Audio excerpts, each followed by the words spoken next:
Hello, hello! Welcome to the show. Psychudo back here with another adventure in Minecraft, and today we're working on another lava flow here, just trying to figure out where it's going to go and stuff. I'm going to probably cut it back on this side here a little bit, and if I can, maybe even one on this side. I don't want to get too wide, and I have a feeling that it's just going to get wider and wider. It's a good place to stop for now with that, and we can test it as we go. But I'm going to leave that going so I can outline where I want to make the changes and whatnot as I'm going along. This is on the other side of the mountain, and I'm making a little bit of a pool here that's kind of flowing out in one singular spot. I think it will work out well once we get it kind of bulked up and figured out. Also have it looking like it's bubbling up right here, so kind of give an explanation as to why this would be on the side of the hill as such. You know, make things look a little bit more proper and what have you. I have been the busiest bee in the world this last month, December of 2016, and it's finally here. 2017 is upon us, and January is here, but I still have all these different things going on and whatnot, which I'm going to talk about a whole bunch of smorgasbord things today, I hope. We'll see how much time we have to get into the episode, all the things that have been going on or what I want to do. Also been working on this a little bit off camera, but things consist of me going out of town for a week to Disneyland, which I already talked about. Then I was helping my mom get ready to move, because she moved at the end of the year here, basically between Christmas and New Year. And then I went to a holiday in Arizona for a week to visit family, and then I came back and helped my mom some more with the move. So lots of stuff going on, and I got a few things to share with that we'll talk about. Also have been working on this, as you can see, which is fairly important to show off here. But I have an idea of things that I want to do here. I want to add in a portal down here, because eventually everything's going to be underground. I think this is where I want to go with it. I need to figure out exactly what makes sense and where. And so I'm starting off with this here. This is my thought process for wrapping the portal itself. And as we get through this, it'll make more and more sense. I'm going to go for a 3 wide here, because I would like a centralized thing here. I also need to incorporate this on the back side as well. So we're going to do that and bump this out like a show. And that will give us everything we need to get that squared away here. Hopefully I have enough materials on me to do everything I'm looking to do here. Alright, so I kind of want to do this like bit of a floaty thing.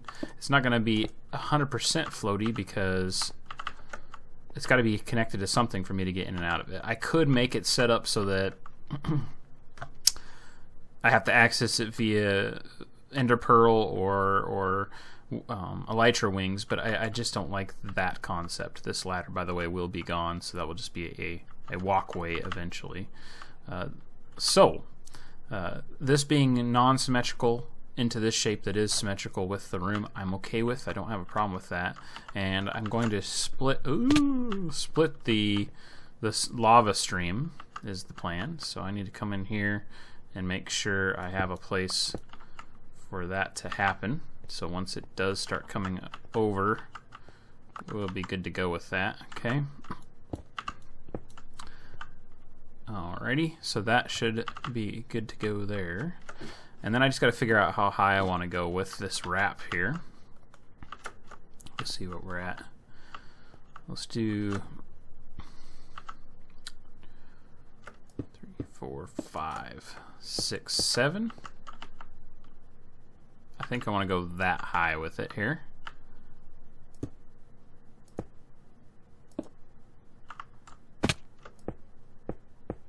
Seems like a good height for it all, like so.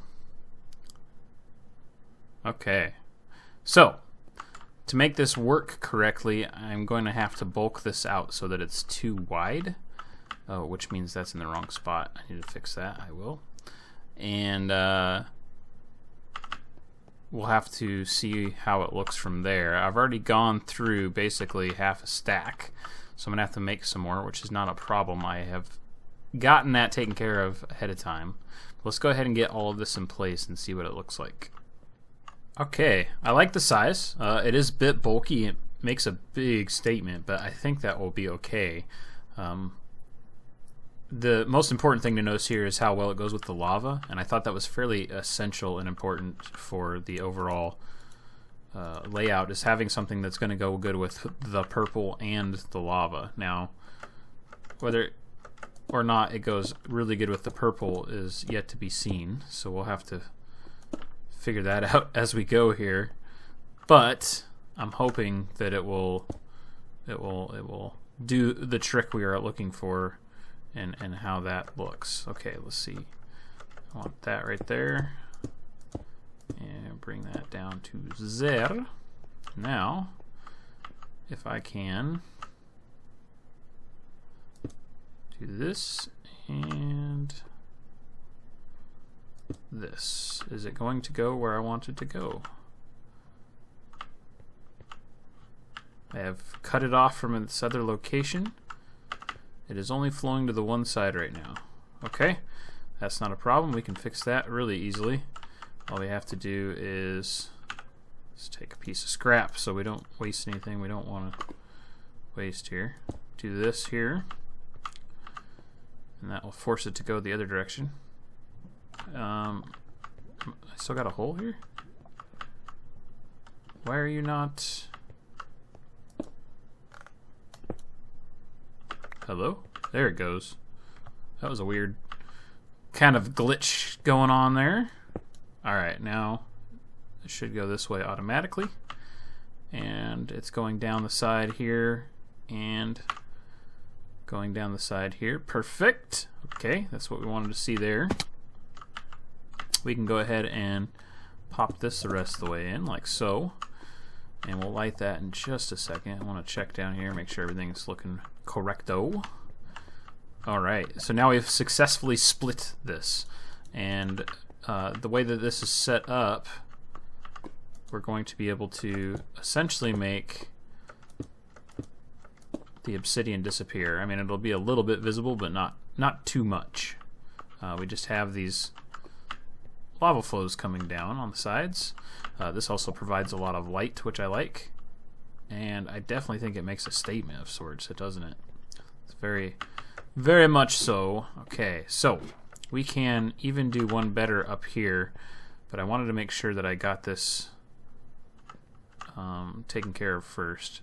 Let's go ahead and do this, that, and that.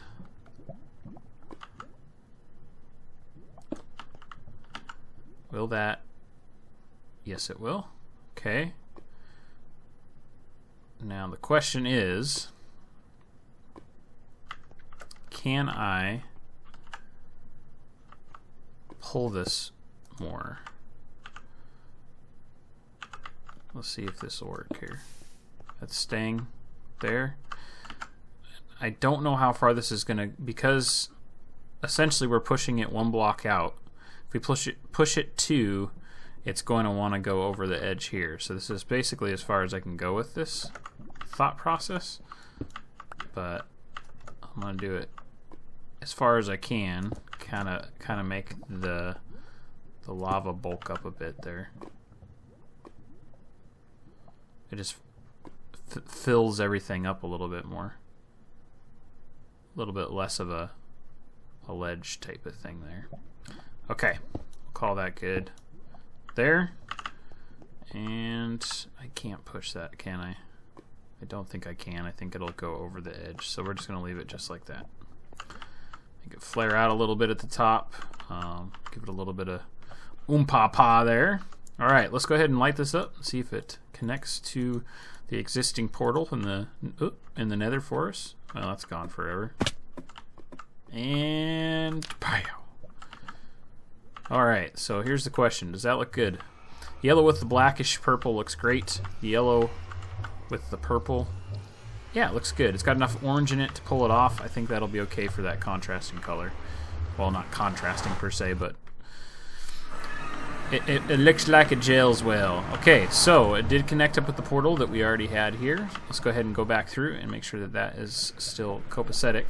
I already took down the one up on the top of the hill, so that I wouldn't have any issues with that, deciding to do something different there. Okay, we're good with that. Now, I want to show you something else here real quick. We'll have to go back up to get material finished. Actually, I think there's some over here. I've been working on finishing this up. As you can see, it's been widened up. Pulled a whole bunch of lava out of here, so the majority of the lava that I've been using has come from.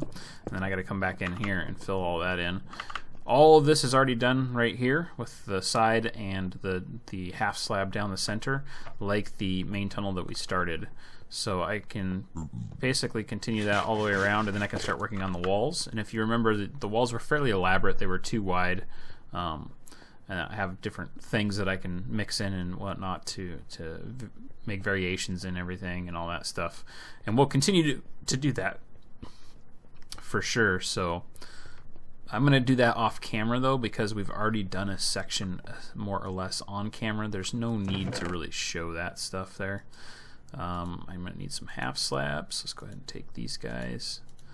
And I will need this. Probably, let's take 2 stacks. Should I get more half slabs while I'm here?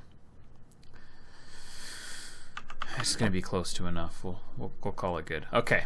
So I'm going to come over here and finish this off. But as I said, I want to talk about some of the stuff that's been going on.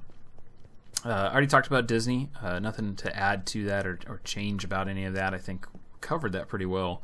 And then I've been helping my mom move. And I tell you right now, the worst time of the year to move is absolutely 100% during the holiday season. There's so many things going on. There's few chances of people being able to or willing to help you do things. Everything moves at a snail's pace. Like even all of the financing and closing of the house itself, all that stuff took way longer than it should have, which is a shame, because that meant if it would have taken the appropriate amount of time, my mom and her husband could have moved in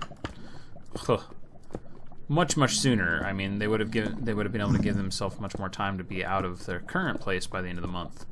Very interesting situation where they were able to sell their house for cash very quickly during springtime of 2016, and then opted to rent it and take their time to find a new place to buy. This kind of ended up backfiring on them in some respects. The main reason I would say that is simply because of the cost of it all. It seemed ridiculously expensive to rent their own place that they already owned, and I think they got had a little bit on that. But I did warn them ahead of time. You know, dealing with people that rent houses for a living, you run into some of the crappiest peoples there is out there. Landlords are terrible people for the most part, especially ones that tend to buy and rent houses out. It's gotten so bad in this area specifically that we live in that there's now bidding wars happening on houses, not between people that want to mortgage them and live in them, but more so because there are so many people that want to get a hold of them so that they can rent them out. There's a flood of people coming here, specifically from areas like California, Midwest. There's a lot of people from the Midwest moving here currently, looking to capitalize on the good job market we currently have here in the Washington State, Seattle area. And this has been causing a lot of issues in my opinion, with overinflating housing prices. Now, for those that are able to and willing to capitalize on this because they have extra properties or they are looking to sell their house for a premium, I suppose it helps them out a little bit. But keep this in mind: if you're selling a house and you only have one, more than likely you're going to be buying a house. So if you're looking to make a profit off of selling your house in this area, great. If you can purchase one, say you're moving to Arizona or Texas, where real estate is much cheaper, then that's definitely going to be beneficial to you. But if you sell a house here for a premium and you're going to be buying another house in the area, all you're doing is putting that money right back into the same overinflated costs that are currently existing. And I would say that you could sell high now, rent out, and wait for it to go down, but it's not going to be something that is as easily predictable necessarily as the housing crash. A lot of people in the real estate market knew that was coming ahead of time, and they were able to make some big bucks off of that. That's just not going to be the case for people in this current situation. Every spring for the last 3 years now, here in Washington State, the houses have gone for ridiculous premiums around March, April, May, June, and then they start fading off in July very, very quickly. And by the time end of August, early September rolls around, those housing prices have dropped down to more or less about $7,000 more than they were. So it is slowly going up overall, as it is across the United States, but it's not holding that huge increase that is just happening for part of the year. In my mind, it's really causing another situation of those that already have the money or the ability to borrow the money to capitalize on the situation, and those that are average Joes like myself and my family to be stuck basically where we already have been, keeping our current house and not being able to do much about it. Now, I have been told by a few people in family and friends that because of the amount of equity we have in our home, we could borrow enough money to get a second place and rent it out. But this causes an immediate problem as far as I'm concerned. One is more important than the other. There's a couple of issues, and that is that I don't want to be a landlord. I don't want to be a landlord. So you can, yes, make money off of this. Great. Good to know. But that doesn't help me because I don't want to be associated with these people. I mean, I've already stated they're not good people in my opinion, and me having to be put into a situation where I'd also have to deal with the same, being able to rent a place out, being able to put trust in the correct people, or have them pay enough money that when they screw me out of rent or screw up my place, I have the money to be able to recoup losses or fix issues. I'm going to become one of those people. I don't think that the majority of the people who rent houses out for a living aren't necessarily start out bad. I think this is something that's more than likely an effect of having to continue this way of life by renting. So you get used to having to deal with people screwing you out of your hard-earned cash or your hard-earned properties. You get used to having to take advantage of people in a sense to create a viable long-term investment. And I'm just not that. I'm not heartless. I couldn't do it. The first person that come across me with a sob story, I would be eating it up spoon feeding it right in my mouth. Even though I hate people with a passion for the most part, and I think that we're all the main reason the world is in the situation it is because humanity is basically a disease.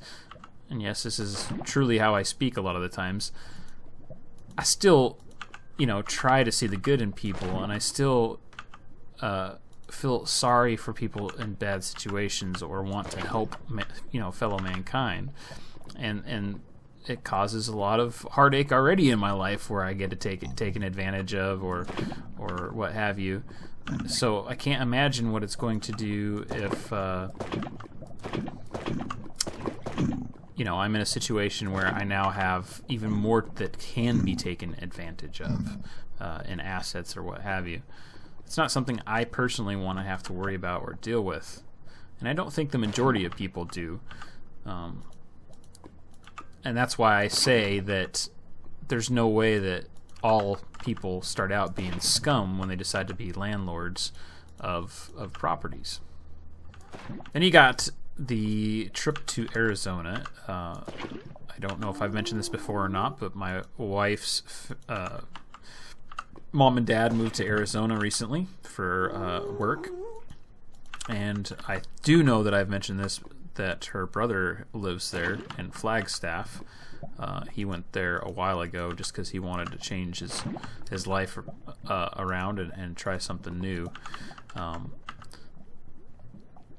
Rain's parents live in the Phoenix area, and so they're about 2.5 hours away from where her brother's at. That means that they can see each other with a fairly easy drive. It's not something I'd want to do in one day, drive in and out. That's 5 hours of driving. Although I've done that before, it's not something I enjoy.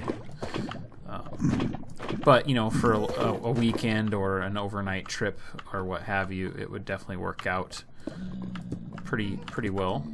And so right after they basically knew they were moving, Rain and I talked, and I said we should plan a trip there. And we decided to plan a trip around Christmas time and basically make that our Christmas present to them, and it worked out pretty good.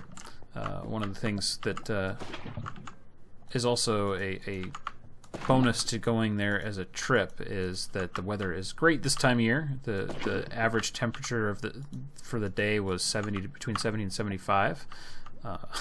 Whereas here in Washington, it was constantly on and off snowing with an average temperature of between 35 and 40 while we were gone.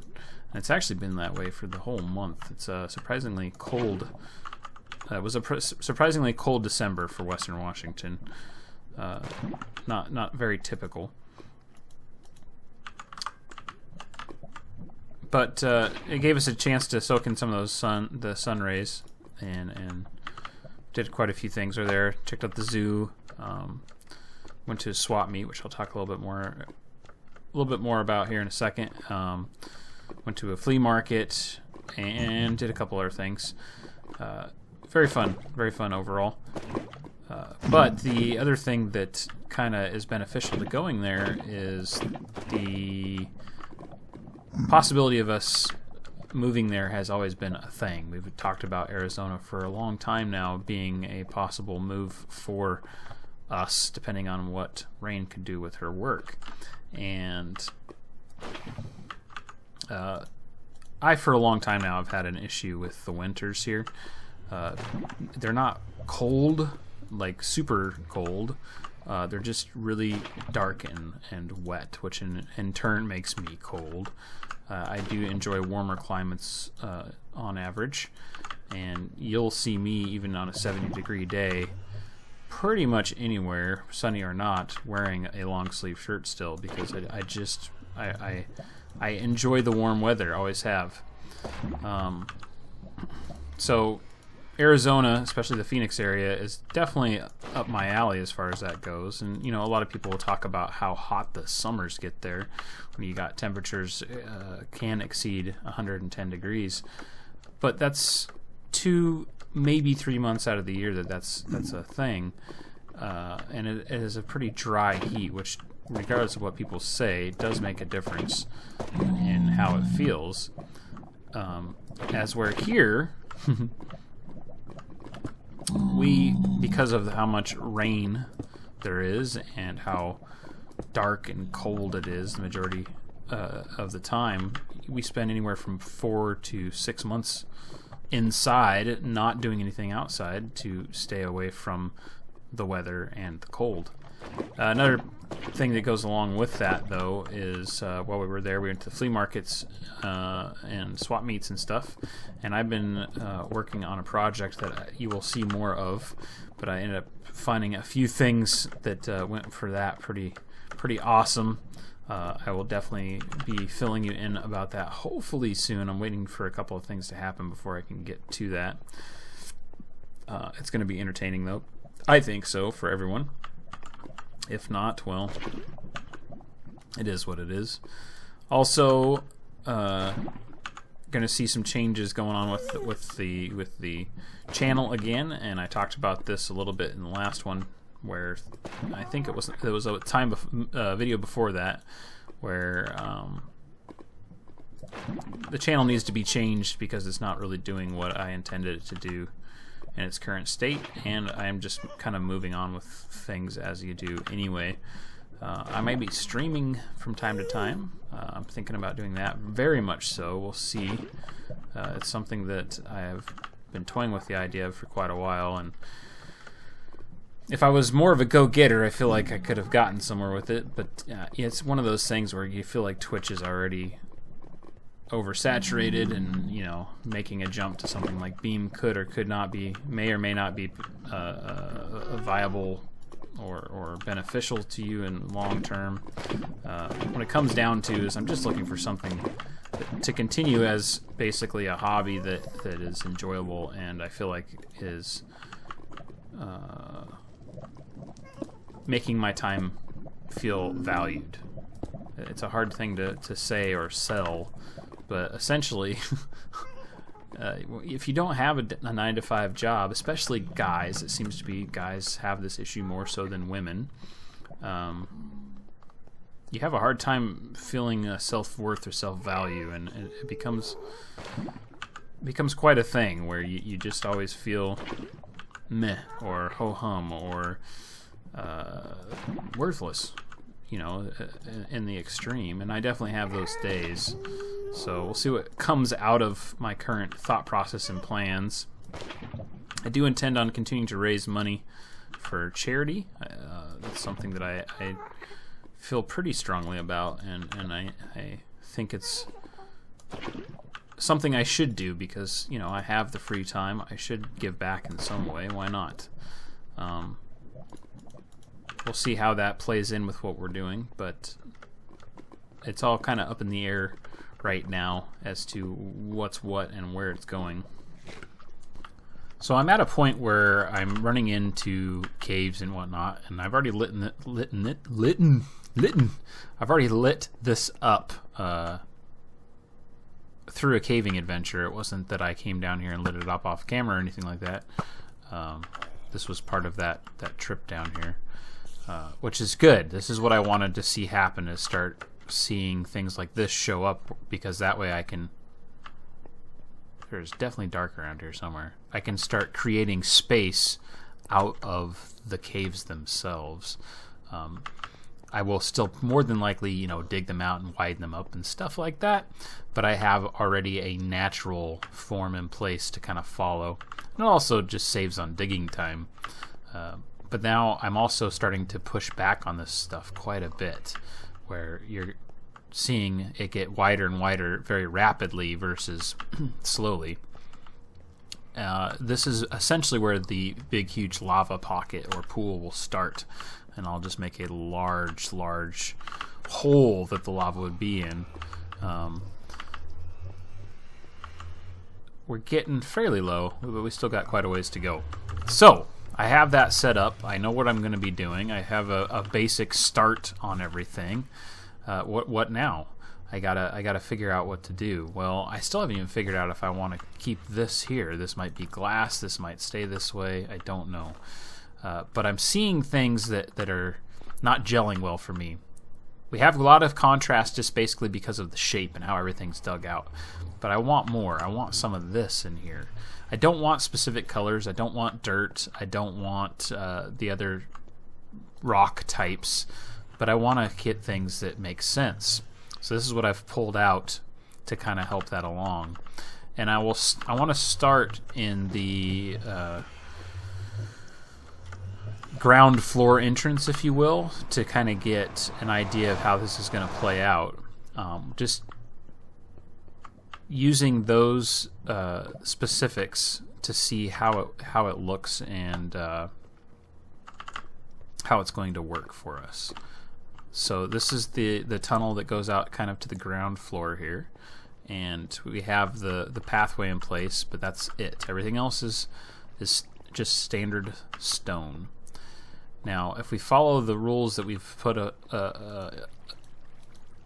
for ourselves outside with the lava flow, we should have some of this kind of thing going on in here.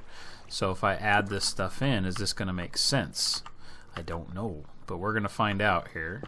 If I walk past that, does that look like an eyesore? Or does that look like it makes sense? I really don't know. Now the other one, I mean, this one's pretty easy. You could fit this in anywhere and it's not going to be too much of an issue. Like, we could do like this right here. It looks fairly El Natural, but it's adding some different texture in, and it's really, really easy to do. We don't want to overdo it, but let's go ahead and put some more right here maybe. Okay, that's not a problem. We also don't need to put these weird blocks in all of these places necessarily either. Like right here, maybe we just do one. Call that good. It's going to be one of those things we're going to have to figure out exactly how much is too much and how much we can get away with. Alright, let's put one right there. Ah, crap. Well, we're going to leave that there because now I'm listing a lava source, and we'll put this guy right here. Also, do I want to pop in some cobbly here and there? Like right here is a perfect example of will this work for a cobbly? Cobbly don't work at all. That's the easiest way to put that. Let's just go with the smooth stone back there. Yeah, I don't like the cobbly. We're gonna skip that. It's too contrasty. This blends in pretty good. We could also use gravel. Ooh, that's a good idea. We can use gravel as under blocks to kind of blend this stuff in. But let me know what you think about this blending of situations here. I'll go ahead and finish off just this hallway for the next episode, and I can show you guys how it turned out and see what you think about doing that for the rest of it. We can also add in things, you know, on the back of the walls and stuff, down the center a little bit here and there with different block colors and whatnot, kind of add some more contrast in and see how that works out for us. Obviously I'm going to have a lot of pillaring and stuff to do if we go ahead and do this section. It's going to be some work, but I'm down for it, Charlie Brown. So hope you guys enjoyed. As usual, folks, thanks for watching. Don't forget that like and subscribe if you enjoy my videos, and I hope to see you here again on another adventure in Minecraft as we continue to create, explore, and talk about life and things and stuff. I'll see you next time.